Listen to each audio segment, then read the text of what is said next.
So Fabio, nowadays there's lots of different styles of yoga out there. We have dynamic, we've got flow and vinyasa. What are your thoughts on dynamic yoga?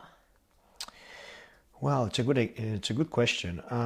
Lots of styles are based on Ashtanga Vinyasa, and they blossom from it. So Ashtanga Vinyasa is a pretty old style, I guess.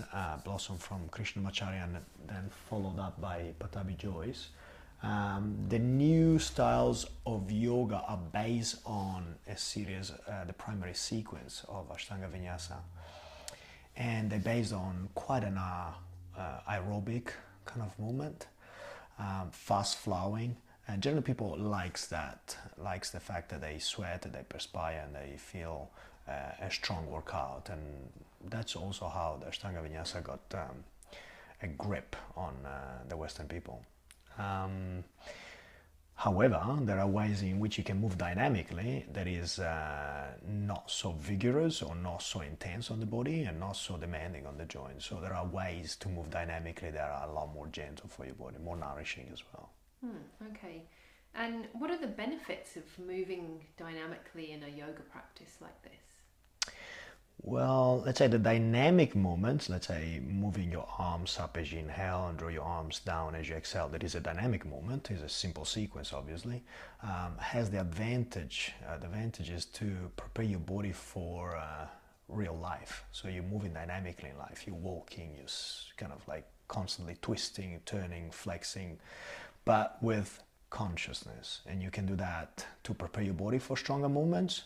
You can do that to alleviate some pain. You can do that to obviously increase your flexibility and strength. So it's generally a wiser and healthier way to prepare your body for movement, dynamic, compared to being static in a posture. This is obviously a big generalization, but generally dynamic movements are easier to absorb for your body than a static posture. And are there any contraindications for practicing this type of yoga? People who shouldn't practice, or certain conditions which preclude you from doing this type of practice?